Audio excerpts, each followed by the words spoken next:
મંગળવારે લોકસભા ચૂંટણીનું પરિણામ આવી ગયું છે. ભારતીય જનતા પાર્ટીને સ્પષ્ટ બહુમતી મળી નથી, જેને કારણે તે એકલા હાથે સરકાર બનાવી શકે નહીં.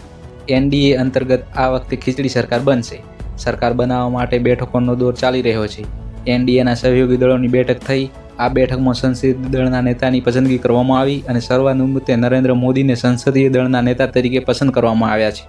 સંસદીય દળની બેઠકમાં નરેન્દ્ર મોદીના નામનો પ્રસ્તાવ રાજનાથસિંહે મૂક્યો હતો. મહત્વનું છે કે આ વખતે સરકાર બનાવવા માટે ભાજપને સહયોગી પક્ષની જરૂર પડશે. એવી માહિતી સામે આવી છે કે ચંદ્રબાબુ નાયડુ તેમજ નીતિશ કુમાર અનેક શરતો રાખી છે ટેકો આપવા માટે. સંસદીય દળની બેઠકમાં નરેન્દ્ર મોદીના નામનો પ્રસ્તાવ રાજનાથસિંહે મૂક્યો હતો.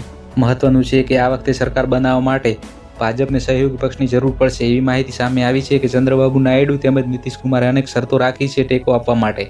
અનેક મંત્રાલયોની માંગ કરવામાં આવી છે. સાથે સાથે બીજી પણ અનેક માગણીઓ છે જેનો પ્રસ્તાવ મૂકવામાં આવે છે. આ વખતે અનેક નવા મંત્રીઓને સ્થાન આપવામાં આવી શકે છે. અનેક જૂના પત્તાઓને કાપવામાં આવી શકે છે તેવી માહિતી સામે આવી છે. સાથી પક્ષોના સાંસદોને પણ મંત્રીમંડળમાં સ્થાન આપવામાં આવી શકે છે તેવું લાગી રહ્યું છે. થોડા દિવસ પહેલા પીએમ મોદી રાષ્ટ્રપતિને મળવા પહોંચ્યા હતા અને પીએમએ પોતાનું રાજીનામું રાષ્ટ્રપતિને સોંપ્યું હતું. રાષ્ટ્રપતિએ નવી સરકારની શપથવિધિ ન થાય ત્યાં સુધી કાર્યવાહક પ્રધાનમંત્રી રહેવા માટે નરેન્દ્ર મોદીને ભલામણ કરી. એવામાં પીએમ મોદીના નવા કેબિનેટ લઈને પણ ચર્ચાઓ તેજ થઈ ગઈ છે. એવું મનાઈ રહ્યું છે કે આ વખતે જેડીયુ અને ટીડીપી પણ કેબિનેટમાં સામેલ થઈ શકે છે. એવામાં મોદી કેબિનેટ 3ના નવા ચહેરાઓને લઈને લોકોના મનમાં વિવિધ પ્રકારના સવાલ ઉદ્ભવી રહ્યા છે.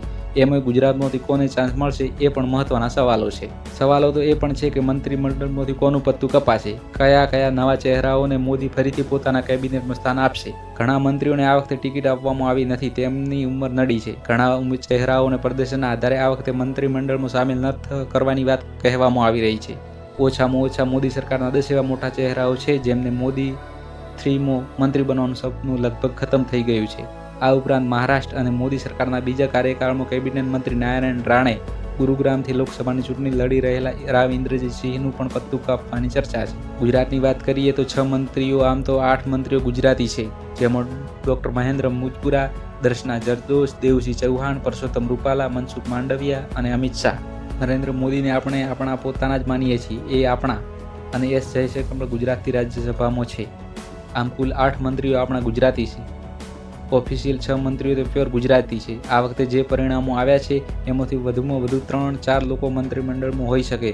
એમાં અમિત શાહ, એસ જયશંકર અને મોદી 3 તો નક્કી છે. તો એના પછી ગુજરાતમાં કોણ ક્યાં પડતા મુકાશે એ ચર્ચામાં ભારે જોરશોરથી ચાલી રહી છે. બીજું કે વર્ષ 2022માં વિધાનસભાની ચૂંટણીમાં CR પાટીલ 156 બેઠકોને લઈને આવ્યા છે. તો એમને પણ ઘણી આશાઓ છે કે કેન્દ્રમાં એમને પણ સ્થાન મળે.